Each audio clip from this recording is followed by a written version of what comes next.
Hola a todos, ¿qué tal? Bienvenidos a un nuevo video de mi curso de programación en C Sharp. En videos anteriores comenzamos a ver las colecciones y la primera que vimos fue del tipo lista. En este video veremos otra colección llamada HashSet. Esta colección tiene ciertas diferencias con las listas. Primero tenemos que decir que su estructura interna está basada en una tabla hash. Esto es una estructura de datos que almacena los elementos en pares de clave y valor, es decir, a través de una función hash se va a encargar de asignar cada clave a una posición en particular que vendría siendo como el índice en una lista, y a esa clave se le relaciona el valor que nosotros hayamos añadido a esa colección. Repito, este es el funcionamiento interno de esta colección. Como segundo punto, tenemos que un hash set no permite elementos duplicados, que como vimos es algo que las listas sí permiten.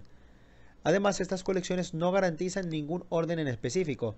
Vimos que el orden de las listas depende del orden en que nosotros hayamos añadido los elementos, pero en una colección hash set, como la clave es generada por la función hash de acuerdo al elemento añadido, es posible que al momento de insertar o eliminar más elementos, es decir, cuando la colección se redimensione, el orden de estos pueda cambiar.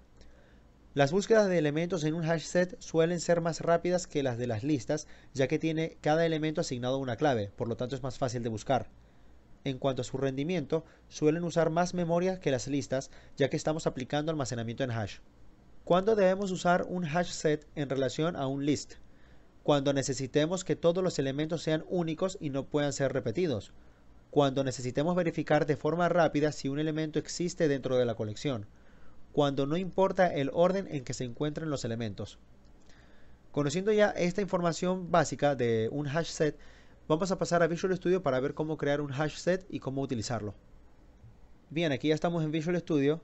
Acá tenemos el ejemplo que vimos en el video pasado sobre las listas, que por cierto, algo que se me olvidó mencionar, es que nosotros también podemos inicializar una lista al igual que un array sin tener que ir añadiendo valores. Es decir, si vamos a crear una lista que nosotros sepamos que es corta, pues simplemente podríamos, luego de la llamada al constructor, abrimos llaves y acá podemos separar por comas los valores que queremos que tenga nuestra lista. Por ejemplo, 1, 3, 5, 4, 8, por poner un ejemplo. Y ahora si nosotros mostramos esa lista por consola, veremos que efectivamente se agregaron los valores, como los tenemos acá. Es decir, podemos también llenar una lista con estos valores y si queremos agregar más, pues simplemente podemos usar el método add y se van a agregar luego de estos valores.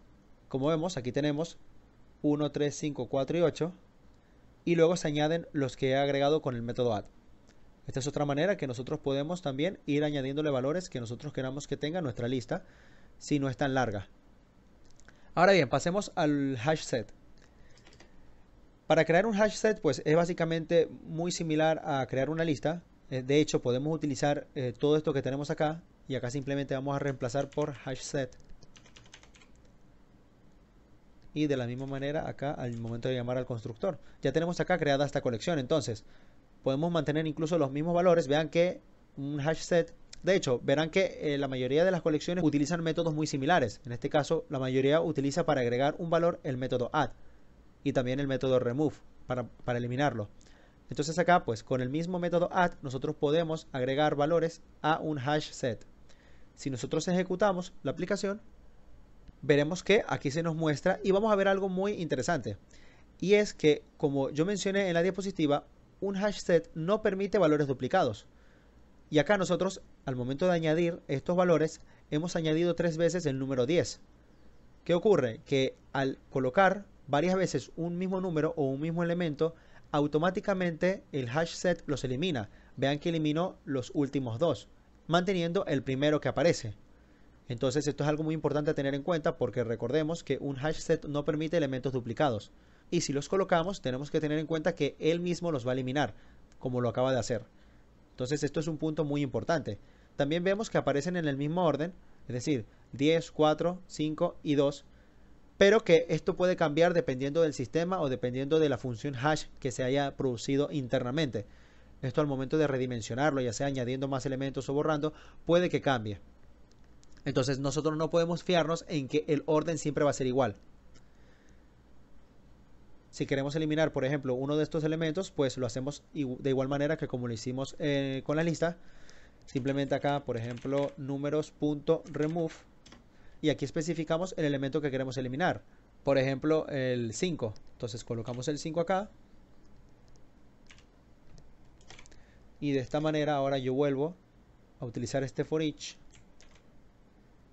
para mostrar otra vez la colección, pero vamos acá a colocar un salto de línea con un console.writeLine para separarlos.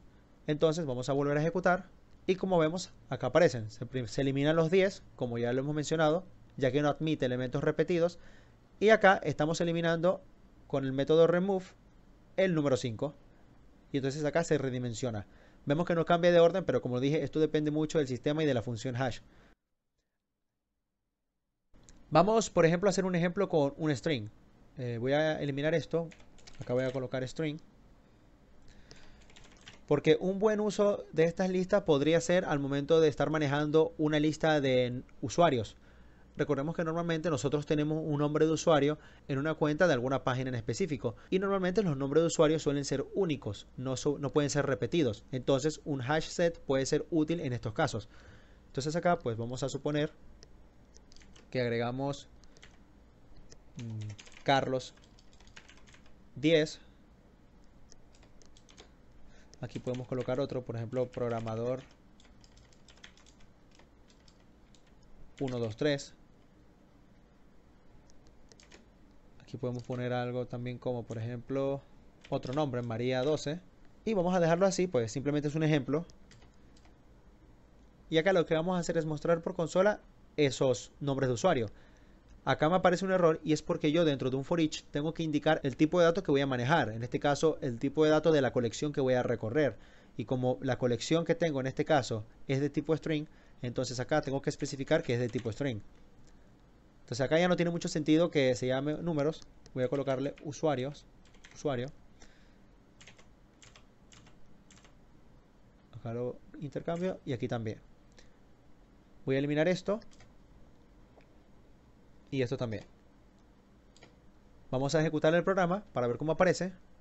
Y efectivamente, pues aquí nos aparece cada uno de estos nombres. Si quisiéramos agregar otro usuario, pues simplemente acá, usuario.add, agregamos otro. Voy a colocar otro. Y vuelvo a mostrar por consola esa colección, dejando un salto de línea.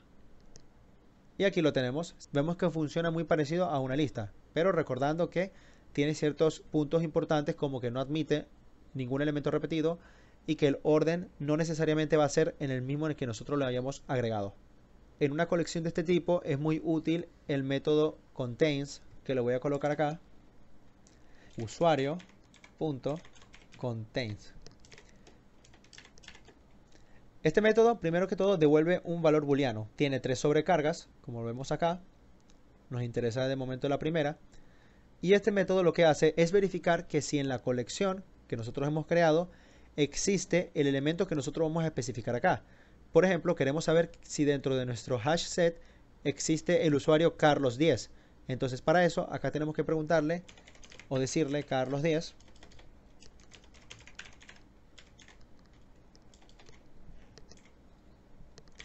Pero esto no basta con ponerlo acá, porque recuerden que este método lo que nos devuelve es un valor booleano, es decir, un true o un false.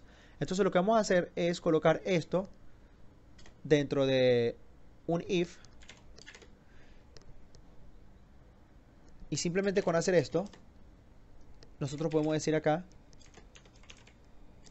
el usuario Carlos 10 existe en la colección.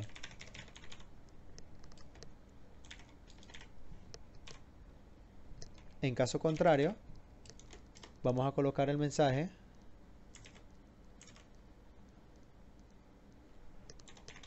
el usuario Carlos 10 no existe en la colección.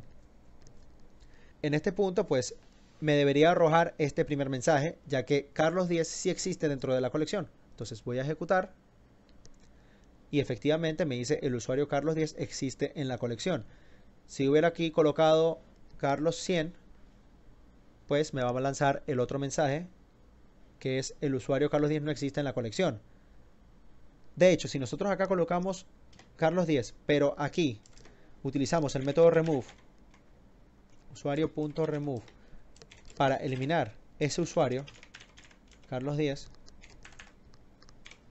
A pesar de que en la colección existe Carlos Díez, nosotros antes de evaluar este if lo estamos eliminando, por lo tanto ya no existe. Entonces me debería mostrar el mensaje: el usuario Carlos Díez no existe en la colección.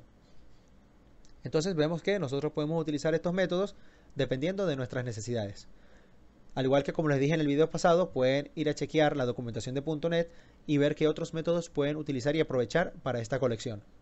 Nos faltan por ver 3 colecciones, en el siguiente video veremos 2 y el siguiente a ese veremos la última que nos falta. Si este video les gustó, denle like, suscríbanse al canal y activen la campanita para que estén atentos a próximos videos del curso. Sin más nada que decir, me despido y nos vemos en el próximo video.